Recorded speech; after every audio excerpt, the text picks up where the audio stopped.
হারাম রিলেশনগুলো successful relation হয় কিনা এটার বাস্তবতা কি, এটা নিয়ে আজকে আমরা কথা বলবো। এক সালাফকে জিজ্ঞাসা করা হয়েছিল যে হারাম রিলেশন কি, তখন তিনি বললেন যে হারাম রিলেশন হচ্ছে অন্তরের একটি রোগ। মানুষ যখন আল্লাহ সুবহানাহু ওয়া তাআলা জিকির থেকে, তার স্মরণ থেকে উদাসীন হয়ে যায়, তখন আল্লাহ তাআলা শাস্তিস্বরূপ এই হারাম রিলেশনের পদ্ধতিতে তাকে আরেকটা মানুষের দাসে পরিণত করেন। নাউযুবিল্লাহ।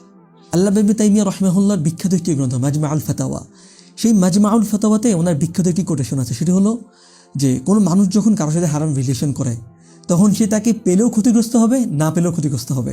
তাকে না পাওয়ার ক্ষতিগ্রস্ত কি, সেটা হচ্ছে এই যে অস্থিরতা, এক ধরনের ছেঁকে খাওয়া, ডিপ্রেশনে চলে যাওয়া, সেটা কখনো কখনো সুইসাইড পর্যন্ত গিয়ে গড়ায়। আর তাকে পাওয়ার পর ক্ষতিগ্রস্ত কি, সেটা হলো যে সে তাকে যতটুকু উপভোগ করতে পারবে তার চেয়েও বেশি সে কষ্ট পাবে। আমরা যেটাকে সাকসেসফুল রিলেশন বলছি, এটা সত্যি সাকসেসফুল রিলেশন কিনা। দেখুন, কখনো কখনো প্রেম ভালোবাসা মানুষকে কুফুরের পর্যায়ে পর্যন্ত পৌঁছে দেয়। আমরা যেই ভালোবাসা করে সাকসেসফুল হতে চাই, সেই ভালোবাসা আমাকে ইমানের গণ্ডি থেকে বের করে দিচ্ছে। আল্লামা ইবনুল কাইয়িম আল জাওজি রাহিমাহুল্লাহ বলেন যে অবৈধ প্রেম ভালোবাসা কখনো কখনো মানুষকে ইমানের গণ্ডি থেকে বের করে কুফুরের গণ্ডিতে নিয়ে যায়। সেটা কীভাবে? যে কখনো কখনো এমন হয় যে প্রেমিক আল্লাহ সুবহানাহু ওয়া তাআলার সন্তুষ্টির উপর তার প্রেমাস্পদের সন্তুষ্টিকে প্রাধান্য দিয়ে ফেলে। সো মানুষ যেটাকে প্রেম মনে করে, মানুষ যেটাকে সাকসেসফুল রিলেশন মনে করে, সেটার মধ্যে সাকসেসফুল রিলেশন না, সেটা হচ্ছে এক ধরনের ব্যর্থতা। এটা হচ্ছে আমাদের জ্ঞানের স্বল্পতা, আমাদের বোঝের স্বল্পতা, আমাদের অনুভূতিহীনতা। দেখুন, আল্লাহ সুবহানাহু ওয়া তাআলা আমাদেরকে সৃষ্টি করেছেন, তিনি আমাদেরকে কতটা ভালোবাসেন। তিনি আমাদেরকে প্রতিটি মুহূর্তে অক্সিজেন দেন, অনেক অনেক নিয়ামত দেন। যদি তিনি আমাদেরকে ভালো না বাসতেন, তাহলে এই যে আমরা এত এত পাপ করি, এত এত গুনাহ করি, চাইলে তিনি আমাদেরকে ধ্বংস করে দিতে পারতেন। তিনি আমাদেরকে ধ্বংস করছেন না, তিনি আমাদেরকে সুযোগ দিচ্ছেন। সো ভালো আমরা বাসবো কাকে?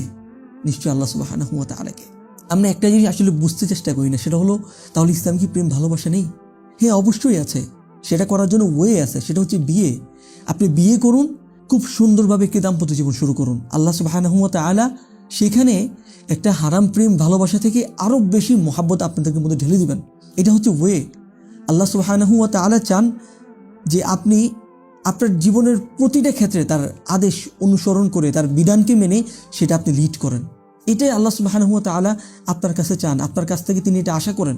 সো ইসলামে প্রেম ভালোবাসার ক্ষেত্রে আমাদের সবার আগে প্রাধান্য পাবে হচ্ছে আল্লাহ। ওয়াল্লাযীনা আমানু আশাদ্দু হুব্বান লিল্লাহ। যারা মুমিন তারাই আল্লাহ সুবহানাহু ওয়া তাআলাকে সবচেয়ে বেশি ভালোবাসে। সো সবার আগে প্রায়োরিটি আল্লাহ সুবহানাহু ওয়া তাআলা। এরপর হচ্ছে রাসূল সাল্লাল্লাহু আলাইহি ওয়াসাল্লাম। রাসূল সাল্লাল্লাহু আলাইহি ওয়াসাল্লাম বলেন, লা ইউমিনু আহাদুকুম হাত্তা তাকুনা হাব্বা ইলাইহি মিন ওয়ালিদিহি ওয়া ওয়ালাদিহি ওয়ান নাসি আজমাইন। তুমি ততক্ষণ পর্যন্ত প্রকৃত মুমিন হতে পারবে না যতক্ষণ পর্যন্ত না তুমি সব কিছু চেয়ে তোমার সন্তান, পিতামাতা ইত্যাদি থেকে তুমি রাসূল সাল্লাল্লাহু আলাইহি ওয়াসাল্লামকে বেশি ভালো নামাজবে। সো সবার আগে প্রায়োরিটি পাবে আল্লাহ, এরপর রাসূল সাল্লাল্লাহু আলাইহি ওয়াসাল্লাম, এরপরে অন্যরা যারা আছেন।